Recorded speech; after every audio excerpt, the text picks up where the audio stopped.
and welcome to The Bond. I'm Jo Bond, and we have an exciting guest for you this afternoon. But first, I want to ask you a question. When you think of a trailblazer, what historical figure comes to mind? Something like George Washington, the founder of our country?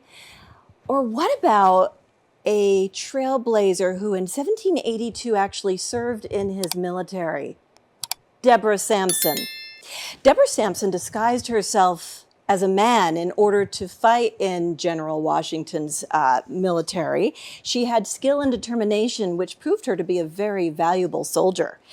She was the first woman to receive a pension in military service, and she was also the first person to go on a national lecture tour to talk about her experience. By contrast, 100 years later, a character named Annie Oakley actually toured with Buffalo Bill, and she became a sharpshooter renowned across the nation. In 1885, 100 years after Deborah Sampson. So I want to ask you to think about 200 years later to present day.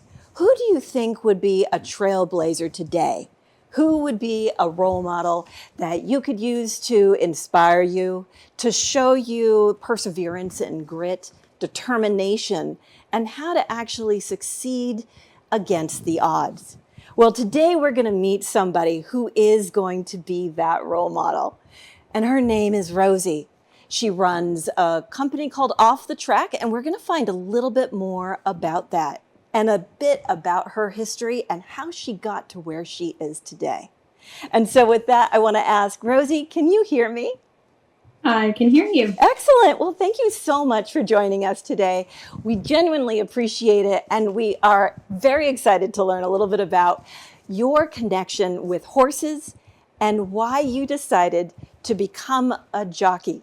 So first, I want to ask, what was the first instance where you felt in sync with a horse to where you wanted to actually make horses as part of your everyday life? Well, if I think back about, I can't really say a first instance. I've been working with horses and riding horses, and just horses have been a part of my life since I was born. So I can't really think of a time when I first connected, but I would say definitely on some level, I always connect with horses when I'm working with them. Well, isn't it true that right around the age of 4, you actually fell off a horse? So you had an initial bad experience if you broke a limb. How did you sort of come back from that as a child? And did you learn any of those lessons when you are in your adult life? Falling off of horses is really something that is a part of everybody's journey with horses. So I just started really young. So, got my first one out of the way early on. But I also had several much more serious injuries as a jockey. But horses are such a passion, and being a jockey, riding as a jockey, is definitely a career that you can only pursue if you are passionate about it. And focused, right? Yeah. And so when you have something like that, that you're that passionate about, you really don't quite think about the risk involved. So at least not in a very practical way. But what was it that actually made you decide, I want to be a jockey specifically? Going fast. Really?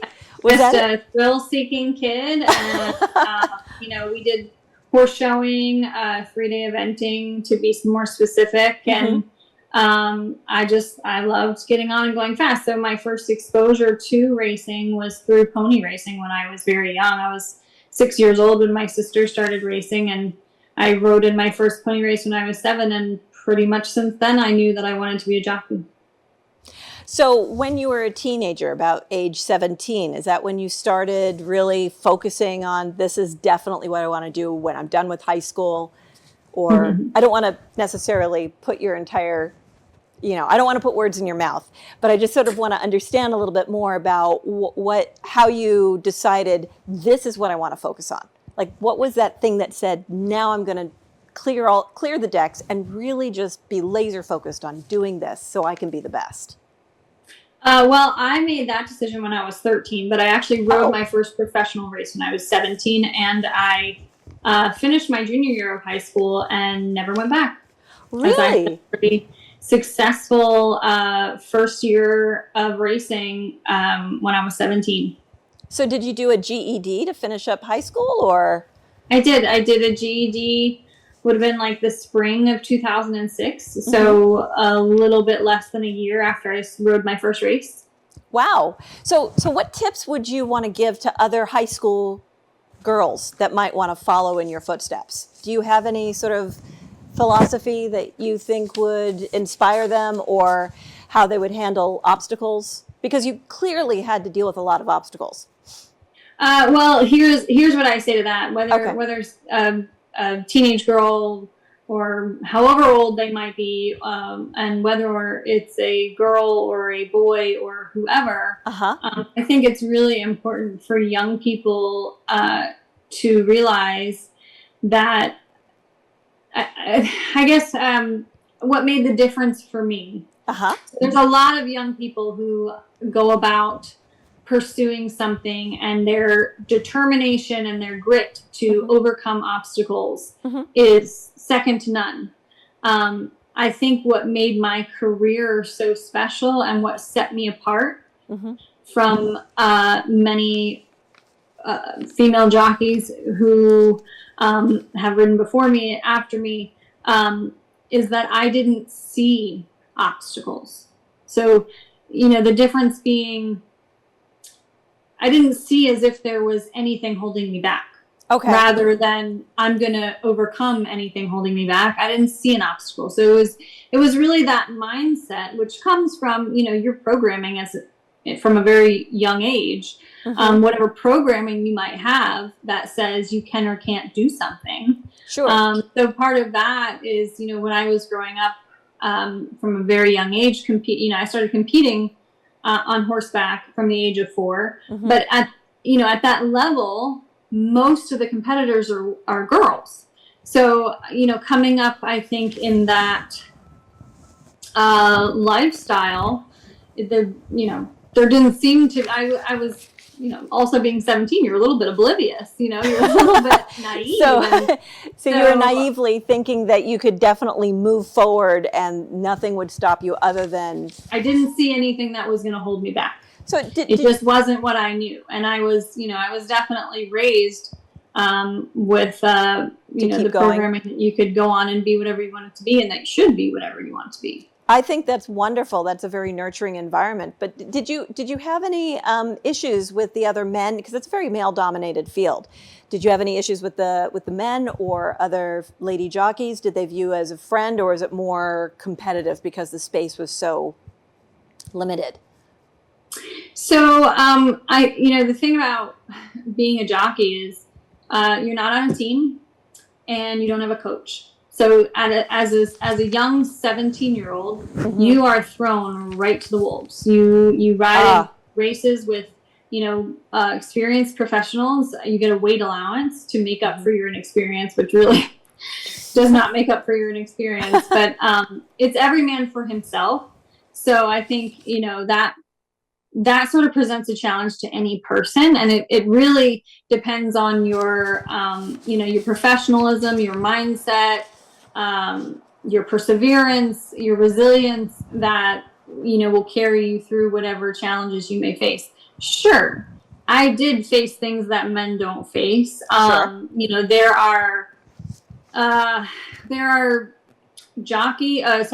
trainers and owners who just have a little bit of an antiquated perspective on the profession. Sure. And they tell I've been told outright by trainers or directly or directly and indirectly, we won't ride girls. And I think what's important in that is that it didn't bother me. So, Okay. I could leave that right where it was and go move on to the next man. And the way that I see it is that if I really was using them just as much as they were using me. So if they, you know, well, it kind of sounds. If they were a person who doesn't ride a girl, like they weren't of use to me, so I just would move on without getting my feelings hurt. And I will say, you know, I've learned a lot about mindset and, you know, like energy modalities, things like that. And every person has masculine and feminine energy. Sure. And I think I carry a lot of masculine energy. You know, well, but to me, so this is just my observation from talking with you. It seems to be a little bit more than just accepting the fact that a certain group of people are dismissing you because of an outside package. It seems as if you developed a very focused sense of determination to say that it doesn't matter what your outside package looks like. It doesn't matter what shell you're in. What matters is that you are qualitatively the best. And because in your history, people can look, I mean, I have here that in 2006, you broke records to be the top jockey. You finished 5th in total wins. And I mean, that just sort of in 2011, you became the first woman to win the Louisiana Derby, riding Pants on Fire, which, by the way, I love that name as far as a horse names go. But it seems that you really just wanted to prove that you could be the best regardless of if you were a man or a woman. So if people wanted to win a race, they should have secured you as a jockey.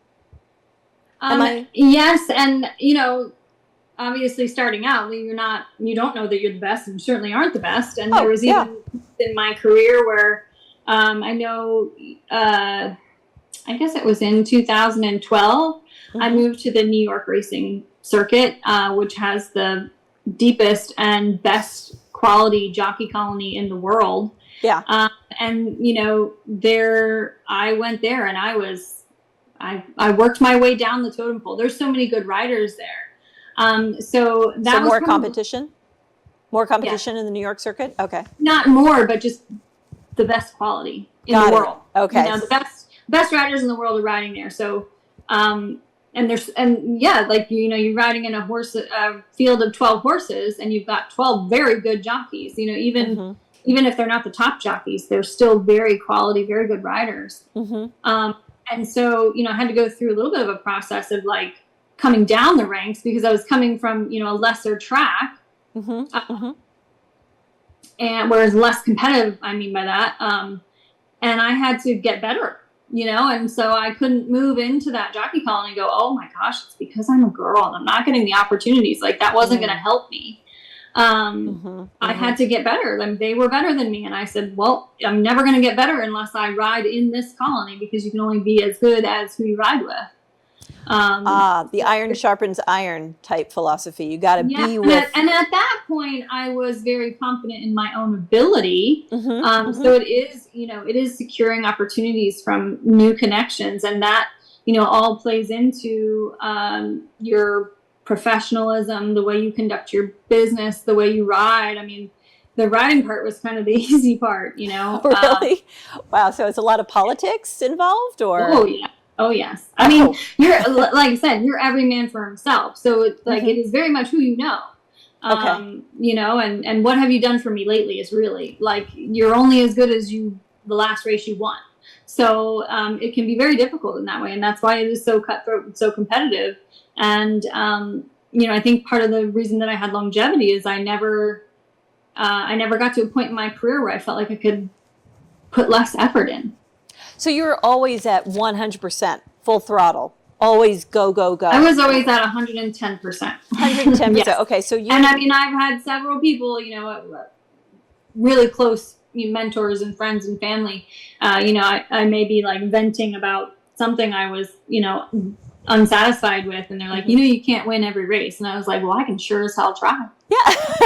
You know, that was like, I tried to win every race to a fault. Like it was, you know, I'd be thinking I could win on some horse that had absolutely no shot, but I would always try to put my horse in the best position it possibly could be. And there was, you know, in the beginning, that's kind of how you make a name for yourself, is by carrying that attitude. And then every once in a while, one of these horses will pop up and run, you know, win, or, you know, run a really striking race that gets people's attention, or at least the connections of the horse, and you become appreciated. And then you get, you know, I think, you brought it up as to like at some point, the owners of the horses want to ride the jockeys with the best percentage. So if your horse is trained by one of those men that says, I don't ride girls, it's not really a good excuse if you're passing up the jockey with the best percentage. So that's how I was able to carry on my successes. I just produced results. And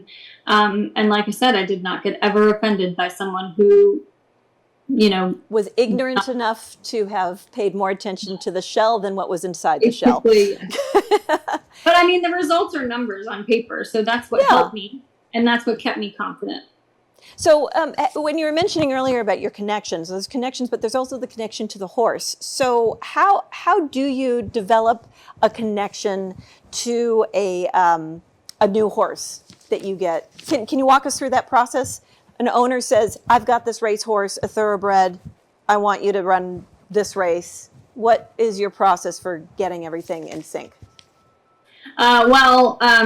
You usually don't have any conversation, not much conversation at all with the owners. I mean, you may meet the owners in the paddock when you're about to get a leg up on the horse. Okay. You may also meet the horse when you're about to get a leg up on the horse, and that's very common. There are a lot of horses that I never even laid eyes on until I was getting a leg up to go out and ride a race on them. You're kidding. So yeah, that's very common, actually. So you don't have time to bond with the animal at all? Well, like how do you? I bond with the animal as soon as I'm on. Close to it. Sure, as soon as you're mounted. But like, that just seems really amazing. I honestly am genuinely surprised at the fact that you're not able to basically meet the horse before the race. Yeah. That's I mean, I've ridden almost, probably over 10,000 thoroughbreds. Wow. At some point it is and it isn't, kind of gets to be like riding somebody else's bike, they're a little bit the same, but they're all a little bit different. And so then I guess I could even like categorize them into types. Sometimes you can tell the type as you're standing in the paddock before the race, watching them walk around you. You can tell what type they are, either by the way they physically are or by the way that they're, showing you emotionally how they are. So for me, I could kind of see the type, and then like I would, just do my best to make a really harmonious connection with that horse, whatever it might be. That's fantastic. And since you were mentioning types, let's go ahead and find out a little bit more about Rosie identifying types and maybe figuring out which type of horse might do well in a second career after life on the track when we come back after these messages. Stay with us.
And we are back, and we have more to hear from with Rosie, and she's going to share with us a little bit about the horse types, as we learned when she was describing them when she rode her 10,000 horses, and then what she is going to do with those types. So let's go back to that.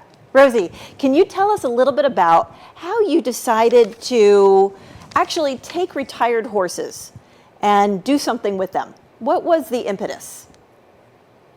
Well, I actually had, during my racing career back in 2008, I believe, I actually took a horse off the track, but it was a horse that I'd won a couple of races on, and he was just one of my favorite horses. Anybody that knows me on the track knows that I call a lot of them my favorite, but this is the only horse I ever took off the track while I was riding, and for myself anyway.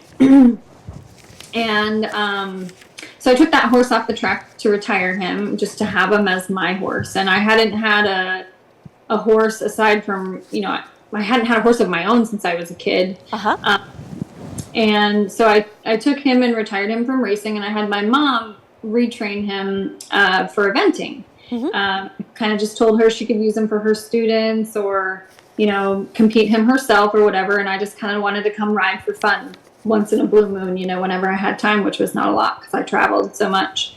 And it was really that horse who, coming down just periodically and seeing how he would, transform every time I saw him, and his willingness and just willingness to please and loving what we were doing and, always intrigued and kind of like always wanting to learn the next thing or, interested in the next thing. And so it was that horse that really inspired me. I still actually have him. He's 24 now. Oh, wow.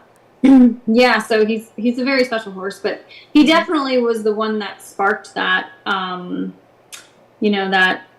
the desire to, find that connection again. And so when I guess I placed a Well, no, I guess it was after I retired. I started to place horses. My husband had a large string of horses, and I was working as his assistant right after I retired from being a jockey. And so naturally, when horses from his outfit needed rehoming, I would, be the one to rehome them and find them new homes. And so one of his favorite horses was ready to be retired, and the owner actually gave it to him as a gift. Oh. So we were kind of like, what do we do with him now? Like, I wasn't really competing. And so I was like, well, I'll train him for the Retired Racehorse Project Thoroughbred Makeover, which is a training competition for recently retired horses. And so I did that, and it kind of just sort of snowballed from there. The next young horse that needed to retire from his outfit came through me, and then there was like an older horse who was, became very challenging to train on the racetrack. So he was retired and retrained. And what sort of jobs do you retrain them to do? I mean, do you train them to be farm horses, or do you train them just to be pasture horses, or like what sort of things do you need to train them to do?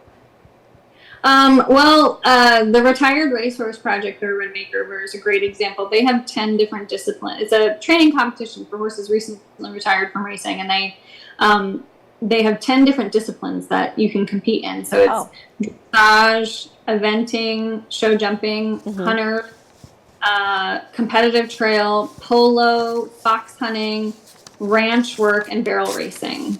I think I'm missing one, but I can't think of what it is. So there's all different kinds of things that you can train them for. Can be retrained for, and they're such versatile and intelligent animals that they're very trainable and can do a multitude of different things. So my focus is typically eventing. I seek horses out for eventing, but I also have gotten plenty of horses that have just been offered up from some of Joe's owners who, because of the way they were built or their disposition, we're going to be, we're going to excel more in a different discipline. So I've trained horses in hunters. I've trained horses in competitive trail.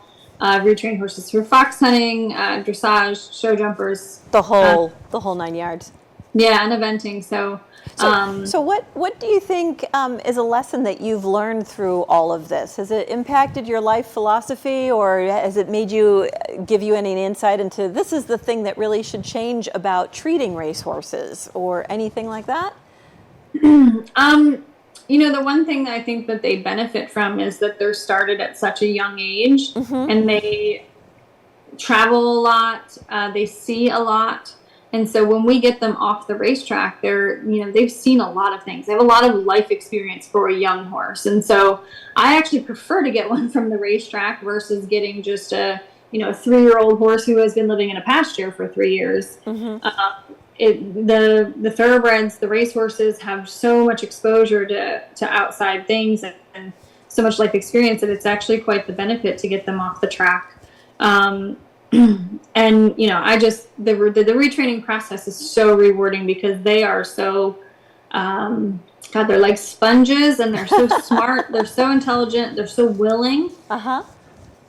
That's fantastic. It's fun and it's rewarding. Like when you can show a horse something new and they're like, something clicks and they understand it, they feel so good about themselves. And that's really what I enjoy the most. I think that's fantastic, and I want to say thank you so much for sharing all of your insight. I'm sure our audience are going to love it, and all of those amazing tips that you gave.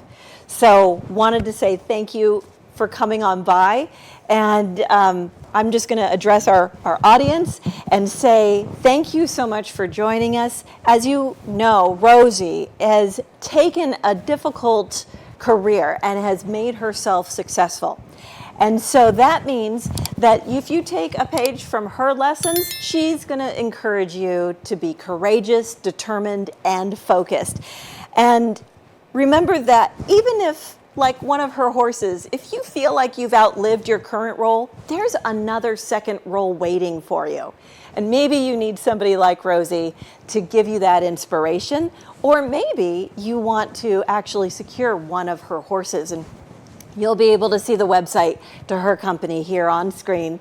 But thank you very much for joining us, and keep focused, and until we bond again.